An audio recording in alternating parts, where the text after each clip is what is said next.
నమస్కారం. Astro time ఛానల్‌కి స్వాగతం. ఇంతకు ముందు వరకు మనం జ్యోతిష్యులు చూస్తూ ఉంటే అందరూ పురుషులే ఎక్కువగా కనిపించేవారు. కానీ ఈ మధ్య కాలంలో మహిళలు కూడా చాలామంది ఈ రంగంలో ప్రావీణ్యం పొందుతున్నారు. అలాగే బయటికి కనిపిస్తున్నారు, చెప్తున్నారు. వాళ్ళ అనాలిసిస్ కూడా వాళ్ళు చెప్తున్నారు. అలాంటి వారిలో ఒకరు డాక్టర్ పప్పు లలిత గారు. ఆవిడ వైజాగ్ నుంచి వచ్చారు. ఆవిడ జ్యోతిష్యంలో ఎలా వెళ్లారో, ఆవిడకి ఈ ఇంట్రెస్ట్ ఎలా వచ్చింది అవన్నీ మనం ఈ ఛానల్‌లో కలుసుకుందాం. నమస్కారం. నమస్తే. మీకు ఈ జ్యోతిష్యం మీద ఎలా మక్కువ పెరిగింది? అంటే మీ చిన్నప్పటి నుంచి మీ ఇంటి పరిసరాల్లో ఈ వాతావరణం ఉండేదా? లేకపోతే మీ ఇంట్రెస్ట్‌గా వచ్చిందా? చిన్నప్పటి నుంచి లేదండి. ఈ సబ్జెక్ట్‌ని నేను much later in life pursue చేశాను. కానీ యాన్సెస్ట్రల్ బ్లెస్సింగ్ అయితే ఉంది. మా తాతగారు ఇండియన్ ఆర్మీలో కెప్టెన్‌గా ఉండేవారు. పప్పు వెంకటనారాయణరావు గారని. ఓకే. కానీ ఆయన ఆస్ట్రాలజీ కూడా నేర్చుకొని చాలా మందికి ఆయనే పుట్టినప్పుడు జాతక చక్రాలు అవి వేయడం అది చేసి ఆయనకి మెమరీ పవర్ కూడా చాలా ఎక్కువ ఉండేది. ఏదైనా బుక్ తీసుకెళ్తే చాలా తక్కువ టైంలోనే అందులో ఉన్న కంటెంట్ అంతా కూడా మెమరీలో పెట్టుకొని మళ్ళీ చెప్పగలిగేవారు. సో అలాగే వాళ్ళ వాళ్ళ పై జనరేషన్ వాళ్ళు కూడా మన విజయనగరం మహారాజు గారి దగ్గర వీణాది వాయించేవారు, ఆస్థాన పండితులుగా ఉండేవారు. యాన్సెస్ట్రల్ బ్లెస్సింగ్స్ ఉన్నాయి. నాన్నగారు సెంట్రల్ గవర్నమెంట్లో సెంట్రల్ ఇంటెలిజెన్స్లో చేసి రిటైర్ అయ్యారు. ఎప్పుడు కూడా చదువుకి దానికి చాలా ఎక్కువ ఇంపార్టెన్స్, అలాగే మన ఏన్షియంట్ కల్చర్కి దానికి కూడా ఎప్పుడు ఇంపార్టెన్స్ ఇచ్చారు. స్ట్రిక్ట్ డిసిప్లినేరియన్, సెలవుల్లో కూడా ఆడుకోవడాలు అవి ఏం లేవు.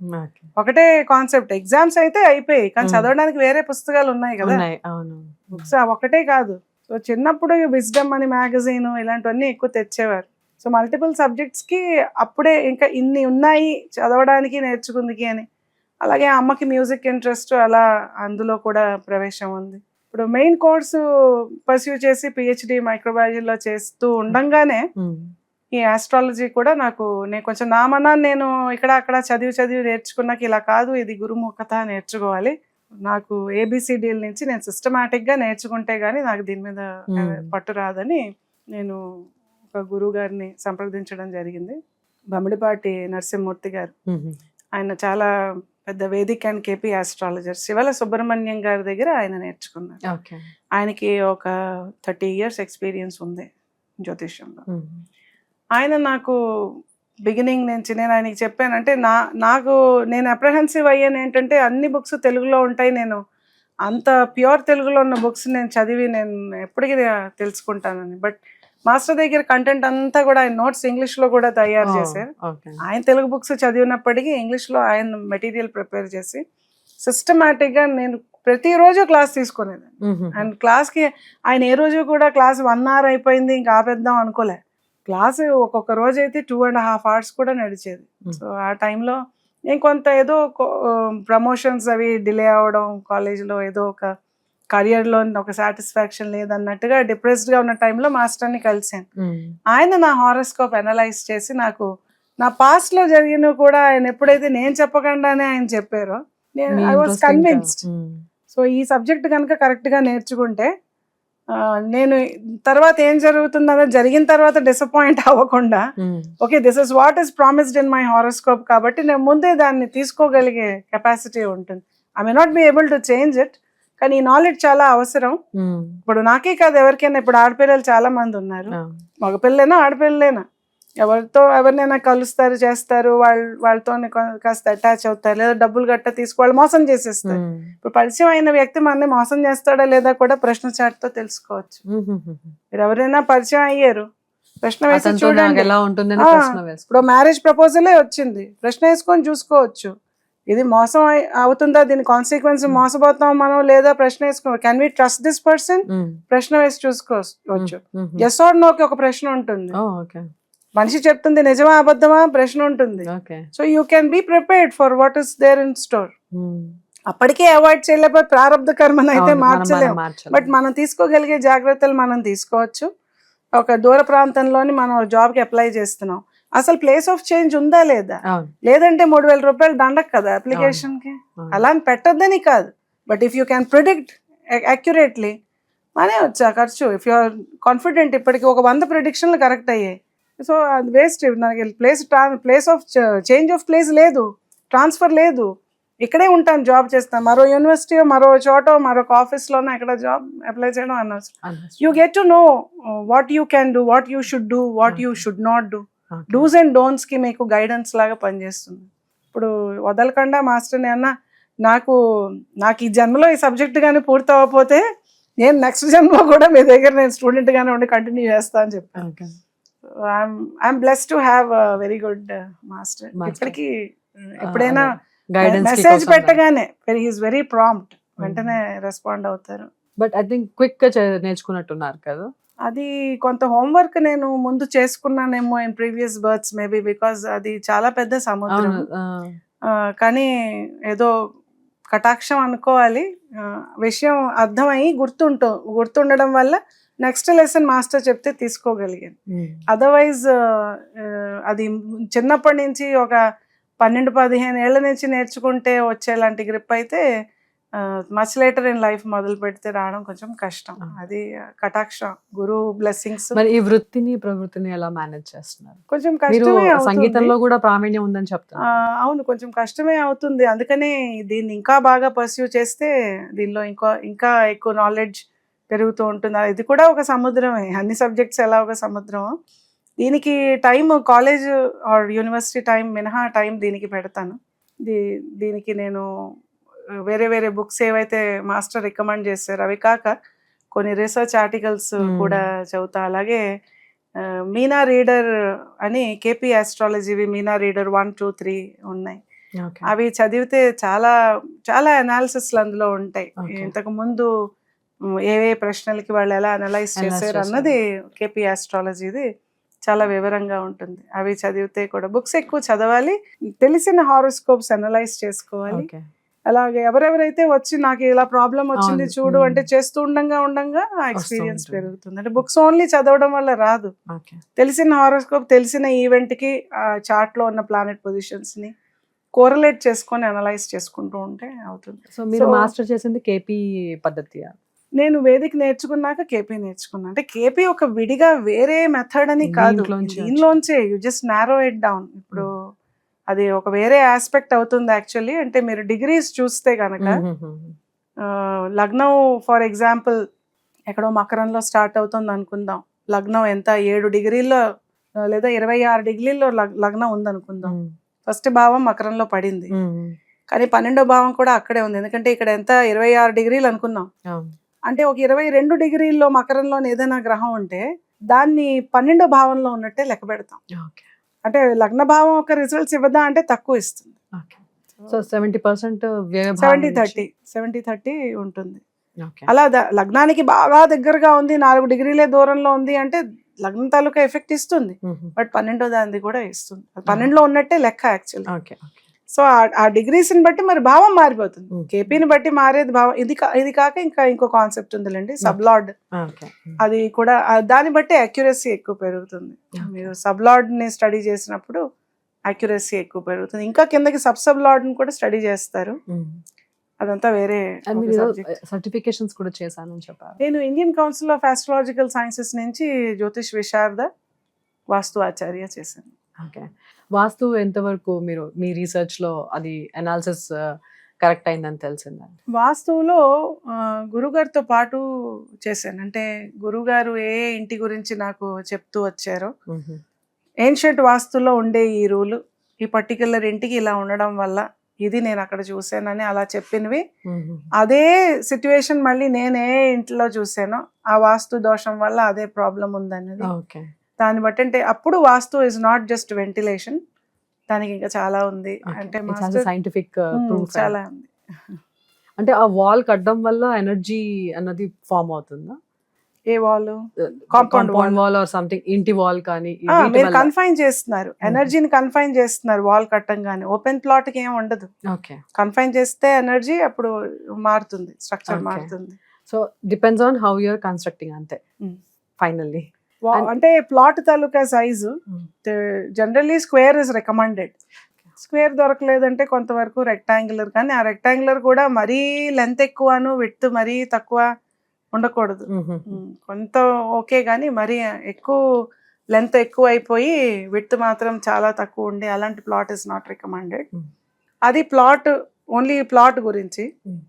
లోపల మళ్ళీ ఇల్లు కట్టేటప్పుడు కూడా ఎక్కడ కట్టాలి అన్నది ఒకటి ఉంటుంది. మీరు సెలెక్ట్ చేసుకున్న ప్లేస్ కూడా డివైడ్ చేయాలి.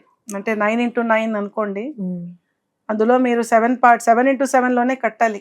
మిగిలిన చుట్టూ మీరు వదిలేయాలి. దాన్ని పిశాచ వీధి అంటారు. అది వదలాలంటే పైన మాత్రం షెల్టర్ ఉండాలి, వరండాలా ఉండాలి 4 పక్కల. అదే ఎవరు ఫాలో అవట్లే. అలాగే మీరు సంగీతంలో కూడా ప్రావీణ్యం ఉందని చెప్పారు, కచేరీ కూడా ఇస్తున్నారని చెప్పారు. సంగీతం మా అమ్మకి చాలా ఇష్టం. మేము కేరళలో ఉండేవారు. మా నాన్నగారిది ట్రాన్స్ఫరబుల్ జాబ్. కేరళలో ఉన్నప్పుడే అసలు కేరళ ఒక మలయాళం టీచర్ దగ్గర సంగీతంకి పెట్టారు, కానీ ట్రాన్స్ఫర్ అయిపోవడం వల్ల అక్కడి నుంచి మేఘాలయ వెళ్ళిపోయాం. అక్కడ కర్ణాటక మ్యూజిక్ టీచర్. ఇప్పుడులా ఆన్లైన్ టీచింగ్ ఏం లేదు. సో తర్వాత వైజాగ్ వచ్చాము. అక్కడ అప్పుడు మాస్టర్ని వెతకడం. ముందు గురువు మంచి స్టాండర్డ్లో ఉండి కచేరీలు అది వాళ్ళు చేస్తూ ఉన్న స్థాయిలో ఉండి ఒక గ్రేడెడ్ ఆర్టిస్ట్ అయ్యి ఉండి అలాంటి గురువు దొరకడం లేట్ అయింది. అంటే నాకు జాతకరీత్యా గురువు కంబషన్, జూపిటర్ కంబస్ట్. నాకు అంటే దేనిలోనైనా మంచి గురువు దొరకడం లేట్ అవుతుంది. ఆస్ట్రాలజీ కూడా అందుకే కాస్త లేట్గా నేర్చుకోవడం జరిగింది. పప్పు పద్మావతి పరమహంస గారి దగ్గర వీణ నేర్చుకున్నాను. వాళ్ళ కోడలు పప్పు పద్మా రవిశంకర్ గారు కూడా చాలా కాలం నాకు వీణ చెప్పారు, వీణ గాత్రం. నేను ఎంఏ మ్యూజిక్ చేశాను పద్మావతి యూనివర్సిటీ నుంచి. అంటే నా basic qualification MSc PhD in microbiology. కాక ఎంఏ మ్యూజిక్ పద్మావతి యూనివర్సిటీ నుంచి చేశాను. వీణా గాత్రంలో డిప్లొమా ఉంది. ఆల్ ఇండియా రేడియో విశాఖపట్నంలో బి హై గ్రేడ్ ఆర్టిస్ట్ గా ఉన్నాను. డివోషనల్ మ్యూజిక్ లో క్లాసికల్ మ్యూజిక్ కాన్సర్ట్స్ అవి ఇస్తూ ఉంటాను. క్లాసెస్ కూడా ఆన్లైన్ చెప్తాను. అది బికాజ్ బుధుడు నాకు 9వ ఇంట్లో ఉన్నాడు. సో ఆస్ట్రాలజికల్ పార్ట్ లో మల్టీ ఫేసెట్ లో ఉండాలి అని ఉంది. అంతే అంతే. అంటే మూన్ కూడా అక్కడే ఉన్నాడు. నా ఆనందం కూడా జ్ఞాన సముపార్జనలో ఉంది. 9th lord in 9th house. నాకు మెర్క్యూరీ కూడా 9th లో ఉన్నాడు. ఇది నా హారోస్కోప్ ఎగ్జాంపుల్. సో మన హారోస్కోప్ ప్రకారం కూడా జ్యోతిషం ఏం నేర్చుకోగలము అన్ని తెలుసుకోవచ్చు ఎవరిదన్నా. ఆబ్వియస్లీ ఎవరి జాతకం అయినా చూస్తే వాళ్ళ గ్రాస్పింగ్ పవర్ ఎలా ఉంటుంది, ఒకటి కన్నా ఎక్కువ విషయాల్లో వీళ్ళకి ప్రావీణ్యం ఉంటుందా, వీళ్ళు పబ్లిక్ స్పీకింగ్ బాగా చేయగలరా లేదా, వీళ్ళ వ్యూస్ ని వీళ్ళు సరిగ్గా ఎక్స్ప్రెస్ చేయగలరా లేదా, వీళ్ళకున్న స్కిల్ ని వీళ్ళు మానిటైజ్ చేయగలరా లేదా, అవన్నీ కూడా జాతకాన్ని బట్టి తెలుస్తాయి. ఇప్పుడు వీళ్ళని ఎలాగా మేనేజ్ చేస్తున్నారు? మీ వృత్తి ఒక పక్క లెక్చరర్ గా ఉంటున్నారు. కష్టమే అవుతుంది. క్లాస్ వర్క్ లేని టైంలోని ఏమైనా కొంచెం వేరే పుస్తకాలు చదువుకునే అవకాశం ఉంటే చదువుకుంటూ ఉంటాను. లేదా మిగిలిన టైం వీకెండ్ మాకు సాటర్డే సండే సెలవు, 5 day వీక్. ఆ 5 day వీక్లో మరి సాటర్డే సండే నా సాధనకి, నా స్టడీస్కి, వాటికి క్లాసెస్కి అన్నిటికీ పెట్టుకుంటాను. అలాగే మీరు ఆధ్యాత్మిక పరంగా కూడా చాలా ఫార్వర్డ్ గా ఉన్నారని చెప్పారు. అంటే సాధనలు కానీ ఇవన్నీ, వాటిల్లో ఎలాగా మీరు టైం స్పెండ్ చేస్తారు? అది అంటే నాకు పుస్తకాలు చదవడం, నేచర్లో ఉండడం ఇష్టం. సో దొరికే కొంత టైం అయినా సరే బుక్స్ చదవడానికి, వాటికి ఆ చదివిన దాన్ని అనలైజ్ చేసుకుందికి, వీటికే స్పెండ్ చేస్తాను టైం. సో ఊరికే ట్రావెల్ అలాంటివి అన్నెసెసరీ ప్రోగ్రామ్స్కి వెళ్ళడం అవి కూడా నేను ఎక్కువ చేయను. సో ఆ టైం అంతా ఇలా కేటాయిస్తాను. మీ లైఫ్ ఈ నేర్చుకున్న పీరియడ్ లో ఎంతమంది హారోస్కోప్స్ చూసారు? అంటే అనాలిసిస్ చాలా చూసానండి. ఒక మినిమం ఒక 200 చూసి ఉంటాను. నేను కొన్నాళ్ళు ఆస్ట్రోటెల్ కి, స్టార్స్ టెల్ కి చేశాను as a consultant. Stars tell కి, ఆస్ట్రో యోగికి, ఆస్ట్రో టాక్ కి చేశాను. తర్వాత మానేసాను. చాలా షార్ట్ పీరియడ్ కి చేశాను. తర్వాత నాకు నా ఫ్రెండ్స్ రిఫరెన్స్ ద్వారా మాస్టర్ చూపించిన కొన్ని, వాళ్ళు అడిగిన కొన్ని ప్రశ్న, ఎక్కడికి వెళ్ళినా కూడా ఫస్ట్ జ్యోతిషం అని చెప్తే చెప్పంగానే అడుగుతారు. అలా చాలా నాకు మెయిన్ హారోస్కోప్ అనాలిసిస్ కన్నా నాకు ఎక్కువ ప్రశ్న చాట్లోని నాకు సక్సెస్ నేను చూశాను. ఎందుకంటే మెయిన్ హారోస్కోప్ నేను చూసేది కేపీ ప్రకారంగా చూసినప్పుడు చెప్పేవాళ్ళు టైం కరెక్ట్గా చెప్పకపోతే వాళ్ళ బర్త్ టైం రెక్టిఫికేషన్కి నేను మళ్ళీ 3-4 గంటలు పెట్టాలి. వాళ్ళు ఇచ్చిన టైంని బట్టి అనలైజ్ చేస్తే కొంతవరకు వస్తుంది. కానీ ఏదైనా పలానా వస్తువు పోయింది, అది దొరుకుతుందా, ఇలాంటివి ఎప్పుడు దొరుకుతుంది, ఇలాంటివి నేను ఎప్పుడు చేసిన ప్రిడిక్షన్స్ నాకు బిగినింగ్ లో నాకు మిరాక్యులస్ గా అనిపించేది. అంటే ఊరికే అయిపోతున్నాయా ఏంటి అని సర్ప్రైజింగ్ గా ఉండేది. లేటర్ ఆన్ నా అనాలిసిస్ తాలూకా క్రక్స్ తెలిసింది. అసలు ఒక ఐటమ్ పోయిందా, దొరుకుతుందా, దాచబడిందా, మూన్ ప్లేస్మెంట్ తో చెప్తాం. అది అష్టమంలో, చంద్రుడు అష్టమంలో ఉన్నాడు అనుకోండి ప్రశ్నలో, అది దాచబడింది, ఇట్ ఈస్ హిడెన్ సమ్వేర్. అదే 12లో ఉందనుకో, పడ్డాడంటే పోయినట్టు, ఇట్స్ లాస్ట్. సో మళ్ళీ దొరకదు. అది ఎలా ఎప్పుడు దొరుకుతుంది, ఎవరు దాచారు, అవన్నీ కూడా తెలుస్తాయి. అదే కాంబినేషన్స్ బట్టి. సో ఇది ప్రశ్న చాట్లో ప్రశ్నవి ఎక్కువ ఉన్నాయి. నేను చేసిన అనాలిసిస్ మెయిన్ హారోస్కోప్ కూడా ఉంది. ఇంకా జనరల్లీ పిల్లలు ఎప్పుడు సెటిల్ అవుతారు జనరల్ గా అడుగుతారు, General స్పెసిఫిక్ గా questions. అడగరు. అవును. పిల్లలు ఎప్పుడు సెటిల్ అవుతారు అని అడుగుతారు, ఇద్దరిది హారోస్కోప్ ఇస్తారు. వాళ్ళకి ఏదైనా ఎంట్రన్స్ లో సీట్ వస్తుందా లేదా అని అడుగుతారు, లేదా ఎవరికో డబ్బులు అప్పిచ్చాం, ఆ డబ్బులు వెనక్కి ఎప్పుడు వస్తాయి, ఆ డబ్బులు బ్లాక్ అయిపోయి ఉన్నాయి, గవర్నమెంట్ నుంచి రావాల్సింది ఎప్పుడు వస్తాయి, ఇలాంటివన్నీ కూడా చెప్పడం అండ్ అవి ప్రిడిక్షన్స్ కరెక్ట్ అవ్వడం కూడా చూసా. 200 పైన చూశాను, తక్కువ టైమే బట్ 200 పైన చూశాను. ఫ్యూచర్ లో ఏమన్నా పుస్తకాలు రాసే ఆలోచన మీకు ఉందా? ఉందండి, నాకు బుక్స్ రాయడం ఇష్టమే, కానీ బుక్ రాయడం అయితే రాసేస్తాం, దాన్ని పబ్లిష్ ఎలా చేస్తాం? పబ్లిష్ చేయాలంటే ఫండ్ కావాలి, అలాగే మార్కెట్ చేయాలి, ఆ బుక్ జనాల్లోకి వెళ్ళాలి. చాలా ఒక చిన్న కాన్సెప్ట్ తీసుకుంటేనే ఒక మొత్తం బుక్ తయారవుతుంది. ఫర్ ఎగ్జాంపుల్ నేను కాన్ఫరెన్స్లో, ఈ Indian council of astrological sciences వాళ్ళ కాన్ఫరెన్స్లో ఒక టాపిక్ ప్రెజెంట్ చేశాను, align your diet with cosmic forces అని. మనం ఏ రోజు ఏం తినాలి అన్నది మనం ఎలాగ అలైన్ చేసుకొని మన హెల్త్కి మన హారోస్కోప్ని బట్టి మనం స్టడీ చేసుకొని ఏం తినాలి, ఎప్పుడు తినాలి, ఎలా తినాలి, ఏ మందు మనకి పనిచేస్తుంది. అలోపతి పనిచేస్తుంది కొందరికి, ఆయుర్వేదిక్ పని. నేను ఆయుర్వేదం నువ్వు వాడని ఎవరికైనా చెప్తే వాళ్ళకి అది పడకపోవచ్చు. ఎవరికి హోమియో పనిచేస్తుంది, ఎవరికి ఆయుర్వేదం పనిచేస్తుంది, ఎవరికి అలోపతి పనిచేస్తుంది, ఏ రోజు ఏం తినాలి. ఇప్పుడు మామూలుగా ఏం చెప్తారు, సోమవారం ఓకే సన్ కదా గోధుమలు, ఆదివారం గోధుమలు, సోమవారం రైస్ లేదా వైట్, మంగళవారం కుజుడికి రెడ్ గ్రామ్ అదే మసూర్ దాల్ లేదా కందిపప్పు అలా అంటారు. అది మీరు చూస్తున్నది ఓన్లీ హోరాను బట్టి, కానీ మనకి దగ్గరగా ఉండే గ్రహం అంటే మామూలుగా అయితే శాటిలైట్ మూన్, కానీ అది నవగ్రహాల్లో కౌంట్ అవుతుంది మూన్.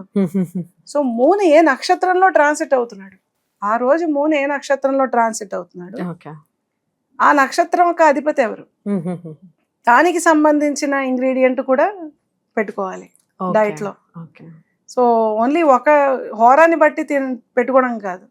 అలాగే చార్ట్లోనే ఎవరికైనా ఒకవేళ ముందుగానే చార్ట్లో కిడ్నీ ప్రాబ్లం వస్తుందని కనపడితే దానికి పనిచేసేవి ఏమున్నాయి, పునర్నవ ఆకు ఉందంటే వారానికి 3 సార్లు పునర్నవ ఆకు వండుకోవాలి. అది చార్ట్ని చూసుకొని అలైన్ చేసుకోవాలి డైట్. ఇప్పుడు ఏ తిథి నాడు ఎలా ఉంటుంది మన డైజెషన్ అన్నది మారుతుంది. ఇప్పుడు తిథులు ఏకాదశి రోజు గ్రెయిన్స్ అండ్ పల్సెస్ తినకూడదు. ఏకాదశి రోజు మన డైజెషన్ స్లోగా ఉంటుంది. అది మనం ఎప్పుడు రియలైజ్ అవుతామంటే ఎక్కువగా తినేసిన రోజు. ఏకాదశి నాడు డైజెషన్ కష్టంగా, మనకి ఏంటి ఎప్పటికీ ఇండైజెషన్ సెట్ అవ్వట్లేదు అనిపిస్తుంది. ఏకాదశి నాడు డైజెషన్ వీక్ గా ఉంటుంది. మూన్ డిస్టెన్స్ ని బట్టి ఉన్న తిథులు కాబట్టి ఆ తిథిని బట్టి, ఆ మూన్ ట్రాన్సిట్ అవుతున్న నక్షత్రాన్ని బట్టి, మన చార్ట్లోని ఉండే ప్లానెట్స్ని బట్టి మనకి ఏ ఆర్గన్కి ప్రాబ్లం రావచ్చు. ఎవరికైనా హార్ట్ ప్రాబ్లం వస్తుంది వీళ్ళకి అని తెలిసిందా, వాళ్ళు ముందే నూనెలు తగ్గించడాలు, అదే ఆలివ్ ఆయిల్ వాడుకోవడం గమనించాలి. వైటమిన్ డెఫిషియన్సీ వస్తుంది ముందే తెలుస్తుంది. ఈ వెజిటబుల్స్, రా వెజిటబుల్స్ అన్ని కట్ చేసుకొని శుభ్రంగా అందులోని కొంచెం ఆలివ్ ఆయిల్ వేసుకొని రోజు తినడం, మిల్లెట్స్ తినడం, అలా అంటే అలైన్ చేసుకోవాలి హారోస్కోప్ని బట్టి. హారోస్కోప్ని బట్టి ఇండివిజువల్గా. ఇప్పుడు డైటీషియన్ దగ్గరికి వెళ్ళి నాకు ఈ ప్రాబ్లం ఉంది నేనేం తినాలంటే, మరి ఎవరు ఆస్ట్రాలజర్ దగ్గరికి వెళ్ళరే. ఆస్ట్రాలజర్ దగ్గరికి వెళ్తే చెప్తారు ఏం తినాలి, ఏం తినకూడదు, ఏ రోజు తినాలి, ఏ రోజు మానాలి, ఏం దానం ఇవ్వాలి. బట్ ఇంత నాలెడ్జ్ ఉందని తెలియాలి కదా. జనరల్గా ఇప్పుడు అందరు నమ్మరు అది. అక్కడెక్కడ చేసి చూస్తే తెలుస్తుంది, నెల రోజులు చేసి చూస్తే తెలుస్తుంది. వాళ్ళ హారోస్కోప్ ని బట్టి వాళ్ళు డైట్. ప్రస్తుతానికి ఇప్పుడైతే ఇన్స్టెంట్ అయిపోవాలి అందరికి. ఇలా ఒక రోజు తినగానే అలా రిజల్ట్ రావాలి.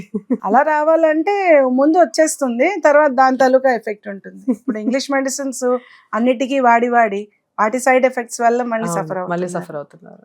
సో బాడీకి ఎప్పుడూ కూడా ఫారెన్ కెమికల్ని ఇంట్రడ్యూస్ చేయడం అంత మంచిది కాదు. మీరు టాబ్లెట్ ఫామ్లో ఇచ్చినా, డ్రగ్ ఫామ్లో ఇచ్చినా, ఎలా ఇచ్చినా ఆ లోడ్ లివర్ మీద పడుతుంది. డిటాక్సిఫికేషన్ చేసేది లివర్. సో మీరు కెమికల్ ఇంట్రడ్యూస్ చేయగానే లివర్ మీద లోడ్ పడుతుంది. అది పారాసెటమాలే కానీ ఇప్పుడు బ్యాన్ అయింది అనుకోండి, బట్ చాలా కాలం పారాసెటమాల్ వేసుకున్నాం. 600 ప్రోటీన్స్కి వెళ్ళి బైండ్ అవుతుంది ఒక పారాసెటమాల్ వేసుకున్నామంటే. So it is not specific. అందుకు నేచర్ నుంచి వచ్చే ప్రాబ్లంకి నేచర్ నుంచే రెమెడీ తీసుకోవాలి. చాలా ధన్యవాదాలండి. మీ లైఫ్ ఈ టర్న్ అవుట్స్ ఇవన్నీ కూడా వింటే చాలా మందికి ఇన్స్పైర్ అయ్యి వాళ్ళు కూడా ఇలా ఎన్నో మల్టీఫెసెట్గా అవ్వాలని కోరుకుంటున్నాను. ధన్యవాదాలు. ధన్యవాదాలు.